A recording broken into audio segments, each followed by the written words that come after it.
मेरा देवर रोज मुझसे कहता कि चलें भाभी, आपको जंगल घुमा कर लाता हूँ। घर के पिछली जानिब छोटा सा जंगल था, मगर देवर के साथ जाने से ही मुझे शर्म महसूस होती थी। एक रोज जिद करके वो मुझे अपने साथ ले गया, मगर उस रात मेरे होश उड़ गए जब अंधेरा होते ही देवर ने मास्क पहनकर जंगल में। मेरी शादी अपने मामूजात से हुई थी। मेरा एक देवर बाबर बहुत अजीब मिजाज का मालिक था। उसकी बातें और शौक पूरे घर की समझ से बाहर थे। मेरी शादी अपने भाई से तय होने पर वो मुझसे मिलकर जिद करने लगा कि मैं शादी से इनकार कर दूं। मेरी हैरत और सवाल का उसके पास कोई जवाब न था। मेरा दिमाग उसकी अजीब फरमाइश पर खटक गया था और मैं उसे नजरअंदाज करने लगी थी। शादी होकर ससुराल पहुंची तो मैंने मजीद करीब से उसकी शख्सियत का उलझाव महसूस किया। शादी से पहले वो मुझे इनकार करने की जिद करने वाला, शादी के बाद ऐसा हो गया जैसे कभी ये बात ना हुई हो। मैंने भी वो बात भुला दी थी। हम गांव में रहते थे और पूरे घर में सिर्फ मेरा देवर ही था जिसने शहर से तालीम हासिल की, और कुछ अर्सा वो वहीं शहर में ही रहा था। जब वापस आया तो इतना पढ़ लिख कर भी फारग घूमता रहता था। वो गांव आकर अक्सर घर से रातों को गायब रहने लगा और दिन के वक्त कमरे में बंद रहता था। कुछ अर्सा तो घर वालों ने उसका बदला हुआ महसूस किया और उससे वजह भी पूछना चाहिए, मगर उसकी बातें ऐसी अजीब होती कि किसी को समझ ना आती, और थक आकर सब खामोश हो गए और उसे उसके हाल पर छोड़ दिया। सबकी अपनी मसरूफियात थीं तो किसी ने उसे मजीद खोजने की कोशिश नहीं की। एक रोज मैं किचन में खाना बना रही थी कि मेरा वही देवर किचन में आ गया। दोपहर का वक्त था, उसे खाना चाहिए था। उसके पूछने पर मैंने उससे कहा कि वो थोड़ा सब्र करे, अभी सालन बनना बाकी है। हम गांव के लोग थे, हमारे यहाँ दोपहर का खाना भी 12 बजे ही खा लिया जाता था, और मेरा देवर आज भी सुबह सवेरे घर लौटा था। आते ही खाना खाए बगैर सो गया और अब उसे भूख लग रही थी। मेरे इंतजार का कहने पर वो वहीं किचन में ही खड़ा रहा। मैंने महसूस किया कि वो मुझसे कुछ कहना चाहता है, मगर मैं उसे नजरअंदाज किए जा रही थी। अचानक उसने मुझे पुकारा और कहा कि भाभी, एक बात करूं। मैंने हैरान होकर उसे देखा। वो किसी सोच में मुब्तला था। मैं उसकी बात सुनना नहीं चाहती थी, क्योंकि उसकी बातें वैसे भी मेरी समझ से बालातर ही होती थी। मैंने बेजारी से कहा, क्या बात करनी है? मेरी इजाजत देने पर किचन की शेल्फ पर चढ़कर बैठ गया। उसने मुझसे अजीब सी फरमाइश की। मैं झटके से पलटकर उसे देखने लगी। उसने मुझे कहा कि भाभी, आज रात मेरे साथ जंगल में चलोगी? जंगल घूमेंगे। वो ऐसे कह रहा था जैसे किसी पार्क में जाने की बात कर रहा हो। मुझे उसकी बात सुनकर बड़ी हैरत हुई कि कैसी बातें कर रहा है। मैंने नफी में सर हिला दिया और कहा कि नहीं, मुझे ऐसा कोई शौक नहीं है। मैं उसे टाल कर सालन में तेजी से चमचा हिलाने लगी ताकि वो मजीद कोई भी बात ना करे। वो कुछ देर मुझे देखता रहा और फिर खामोश हो गया। मैंने जल्दी से खाना तैयार करके उसे दिया और किचन से निकल गई, लेकिन वो उसी पर चुप नहीं रहा। मैं महसूस करती थी कि वो अक्सर मुझे देखते हुए सोच में मुब्तला रहता था। वो बात करने की भी कोशिश करता, मगर मैं उसे मौका ही नहीं देती थी। एक शाम मैं काम से फारिग होकर अपने कमरे में जाने लगी, तब वो मेरे रास्ते में आकर मुझे रोक लिया। मैंने परेशानी से उसे देखा तो वो फिर से वही जिद करने लगा और बोला कि भाभी, मेरे साथ जंगल में चलो, हम जल्दी वापस आ जाएंगे। मुझे अब उसकी जिद पर गुस्सा भी आने लगा और खौफ भी महसूस हुआ था। आखिर वो मुझे रात के वक्त जंगल में क्यों ले जाना चाहता था, और मेरे इनकार पर भी वो बज़िद क्यों था? मुझे उसका मकसद कुछ और ही लगता था। मैंने गुस्से से इनकार किया और कमरे में बंद हो गई। मेरे शौहर हमारे गांव के वडेरों के यहाँ काम करते थे और उनका काम कुछ ऐसा था कि वो रात को डेरे पर ही होते या अक्सर वापस आ भी जाते तो बहुत देर से आते थे। मुझे पहली बार अपने शौहर के बगैर कमरे में डर लगने लगा था। मेरा देवर वहां से जा चुका था। न जाने वो पूरी रात कहाँ और क्या करता रहता था। अब तो वो मुझे भी साथ ले जाने की जिद करने लगा था। मैंने सोचा अपने शौहर को बता दूं, मगर फिर मैं रुक गई, क्योंकि मेरे शौहर खानदान में नहायत शक्की मिजाज और तंग नजर इंसान के तौर पर मशहूर थे। अपने भाई को तो शायद छोड़ देते, मगर मुझे गलत समझ लिया जाता। मैं अपने देवर से दूर रहने की कोशिश करने लगी, मगर मेरी परेशानी उस वक्त साथ बढ़ती ही चली जा रही थी। तब मेरे देवर का इसरार बढ़ने लगा। मेरे मना करने या गुस्सा करने के बावजूद भी वो जिद करने लगा। एक दफा मैं उसके साथ जंगल में घूमने चलूं, वो भी रात के वक्त। वो मेरे इनकार को कोई तवज्जो ही नहीं दे रहा था। उसे जान छुड़वाने के लिए मैं बहाने से शौहर की इजाजत लेकर 2 दिन के लिए अपने मायके चली गई। वहां घर वालों के साथ गुजारा कर मैं ये परेशानी और फिक्र भी भूल गई। 2 दिन गुजार कर मैं लौटी तो मेरा देवर खामोश था और उसने मुझे तंग नहीं किया। मैंने महसूस किया कि वो अक्सर साथ बैठे होते तो मेरे शौहर को घूरता रहता और उसका रवैया भी मेरे शौहर से बदलने लगा था। तंजिया लहजे में बात करता और अगर वो कोई बात करते या कुछ पूछते तो अक्सर जवाब ही नहीं देता। मुझे उसके रवैये की तब्दीली बहुत नागवार महसूस होती थी। मैंने शौहर से इस बात का जिक्र किया तो वो हंसने लगे और कहा कि बाबर हमेशा से ही ऐसा है, कभी बहुत अच्छा बच्चा बनकर रहता था और कभी खामखा झगड़ने लगता था। वो मेरी फिक्र पर बोले कि तुम्हें तो बाबर का पता ही है, तुम क्यों इसको सोचती हो। मैंने भी सर झटक दिया कि शायद ये वाकई मेरा शक हो, मगर मेरा शक खत्म होने के बजाय बढ़ता जा रहा था।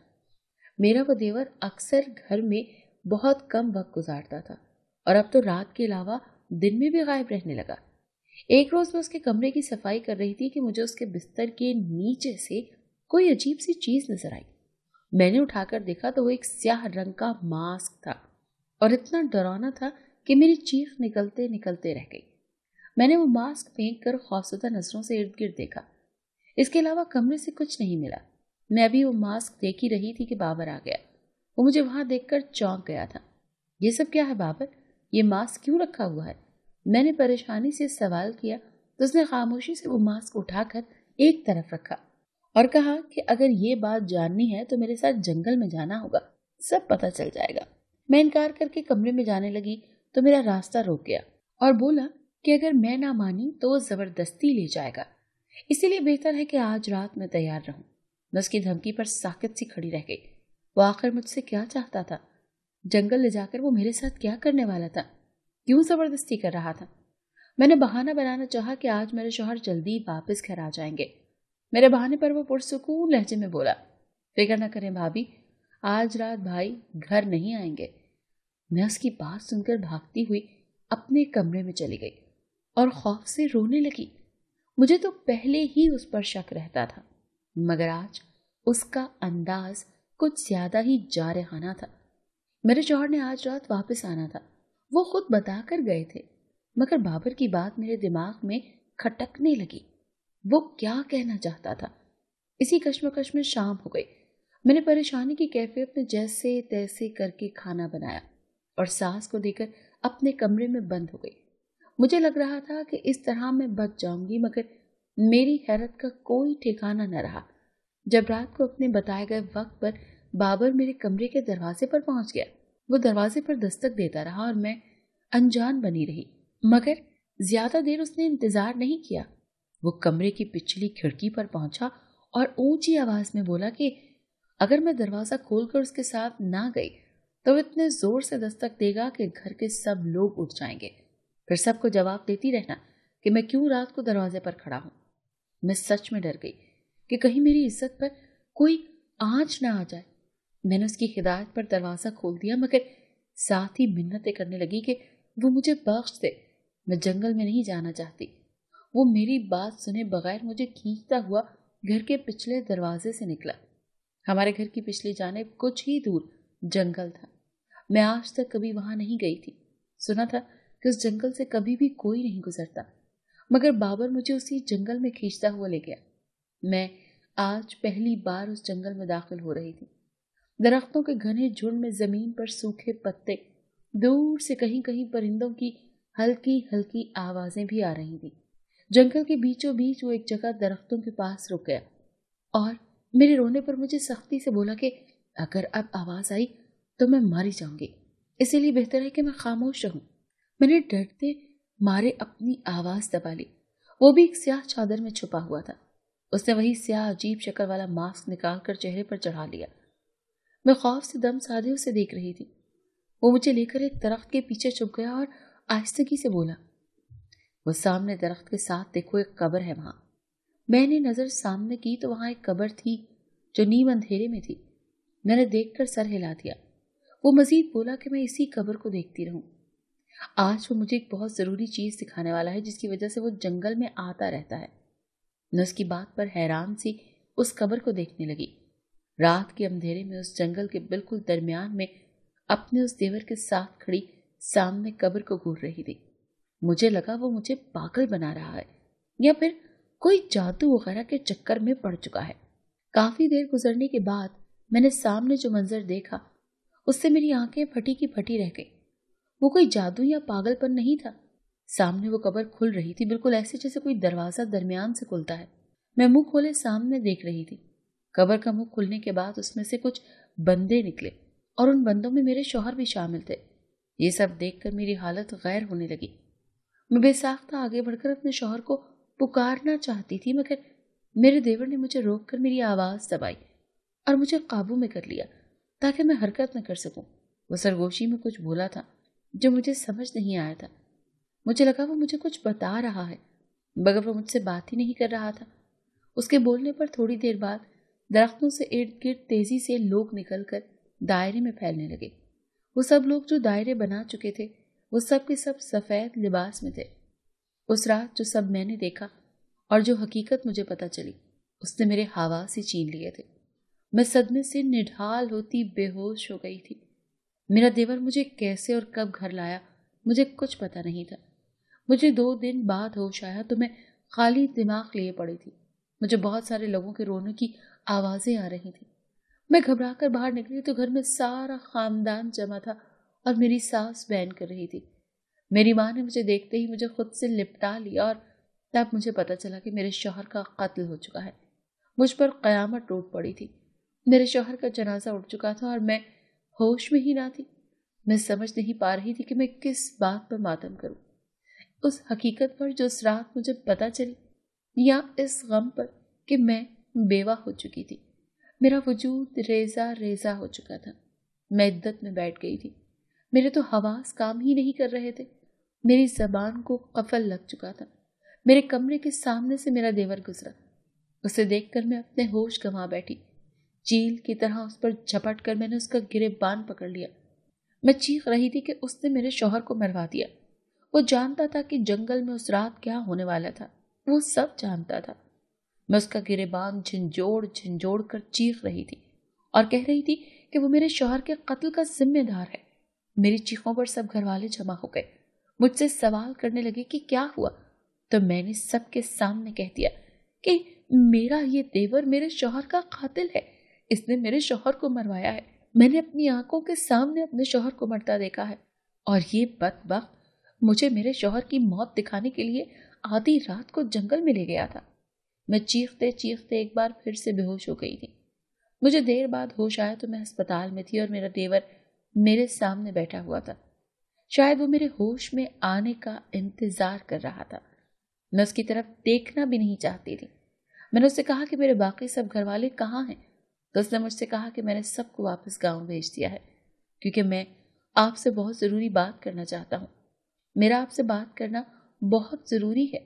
میں نے اس سے کہا کہ میں عدت میں ہوں، تمہارا تو مجھ سے سامنا ہی نہیں بنتا ہے اور میں تمہاری شکل بھی نہیں دیکھنا چاہتی ہوں۔ ایسا کہہ کر میں بستر سے اٹھی اور بے بسی سے رونا شروع کر دیا۔ جب رو رو کر نڈھال ہوئی تو اس نے مجھے سنبھال کر ایک طرف بٹھایا اور بولنا شروع کیا۔ میں نے شہر میں پڑھنے کے بعد پولیس کی نوکری کر لی تھی۔ میری قابلیت دیکھ کر مجھے ایسے شعبے میں ڈال دیا گیا جہاں ہم ایسے چھپے ہوئے گھنونے کام کرتے گروپوں کا پردہ فاش کرتے ہیں۔ پر مجھے اپنے ہی گاؤں میں ایک گروہ کا بتایا گیا۔ مجھے مشن دیا گیا کہ میں ان پر نظر رکھوں اور ان کے اڈے کا پتہ چلا کر ساری تفصیل معلوم کر کے اپنے ساتھیوں کو خبر دوں۔ مجھے تب بہت دکھ ہوا جب اس گروہ کے افراد میں میرے اپنے بھائی کا بھی نام تھا۔ میرا دیور اس جملے پر رک کر ضبط سے آنکھیں میچ گیا۔ میں اس نئے انکشاف پر دمپا خود سی بیٹھی رہی۔ میرا دیور غمزدہ سا مزید بولا کہ اس نے گاؤں میں آ کر کچھ دن میرے مرحوم شوہر پر نظر رکھی تو اسے بھی کئی ثبوت ملے۔ اس نے میرے شوہر کو سمجھانے کی بہت کوشش کی اور اسے انجام سے ڈرایا، مگر وہ الٹا میرے دیور کو پاگل کہنے لگے۔ ہماری شادی کی بات چلی تو میرا دیور ہمارے گھر بھی آیا تھا۔ وہ چاہتا تھا کہ میں اس شادی سے منع کر دوں۔ وہ میری زندگی تباہ نہیں ہونے دے سکتا تھا، مگر میں الٹا اسی پر شک کرنے لگی۔ ہر طرف سے تنگ آ کر وہ خاموشی سے اپنا کام مکمل کرنے لگا تھا، مگر وہ شادی کے بعد بھی کئی مرتبہ کوشش کرتا رہا کہ مجھے لے کر جا کر میرے شوہر کی اصلیت بتائے اور اسے سمجھانے میں میری مدد لے۔ میں نے اس پر یقین نہیں کیا تھا۔ اس رات وہ جانتا تھا کہ پولیس ان تک پہنچنے والی ہے، اسی لیے وہ مجھے زبردستی لے گیا تاکہ میں اپنی آنکھوں سے وہ سب حقیقت دیکھ سکوں۔ میں آنسو بہاتی اپنے دیور کی بات سن رہی تھی۔ تب اس نے بتایا کہ پولیس جب اس جگہ کی تلاشی لے رہی تھی تو اس گروہ کے باقی لوگوں نے پہنچ کر پولیس پر حملہ کیا۔ میرا دیور اپنے بھائی کو سمجھاتا رہا کہ وہ ہتھیار ڈال دے اور اس کام سے توبہ کر لے، اس کی سزا کم ہو جاتی، مگر وہ مقابلہ کرنے لگا اور پولیس مقابلے میں ہی مارا گیا تھا۔ میرا دیور مجھے سب بتا کر مجھے گھر لے آیا۔ میں پتھرائی ہوئی بیٹھی رہی۔ میں نے سنا تھا برائی کا انجام برا ہوتا ہے، اب دیکھ بھی لیا تھا۔ میرے مرحوم شوہر اپنی برائی کی وجہ سے اتنی ذلت کی موت مارے گئے تھے۔ میں عدت پوری کر کے اپنے گھر چلی گئی اور وقت گزرنے لگا۔ کچھ عرصے بعد میں اسی دیور کا رشتہ میرے لیے آیا۔ گھر والے قبول کرنا چاہتے تھے مگر میں مسلسل انکار کرتی رہی۔ اب میں اس گھر میں نہیں جانا چاہتی تھی۔ میرے انکار پر میرے ماموں اور مامی خود ملنے آئے اور میرے آگے ہاتھ جوڑ کر رونے لگے۔ وہ حقیقت جان چکے تھے اور شرمندہ تھے کہ سچائی سے بے خبر انہوں نے مجھے ایسے انسان کے ساتھ بیاہ دیا جس کی وجہ سے میں شادی کے کچھ ہی ماہ کے بعد بیوہ ہو کر بیٹھ گئی تھی۔ وہ لوگ اپنی غلطی کا ازالہ کرنا چاہتے تھے۔ ان کے رونے اور معافی مانگنے پر مجھے حامی بھرنا پڑی اور سادگی سے میری شادی کر دی گئی۔ اب بابر میرا شوہر ہے اور وہ میرا بہت خیال رکھتا ہے۔ مجھے اپنے پہلے شوہر کا خیال آ جائے تو افسوس ہوتا ہے کہ کاش ہمارے ملک کے نوجوان ایسے گناہ کرتے ہوئے اپنے مستقبل کا سوچ لیا کریں تو ان سے جڑے ان کے گھر والے کبھی اس غم سے نہ گزریں۔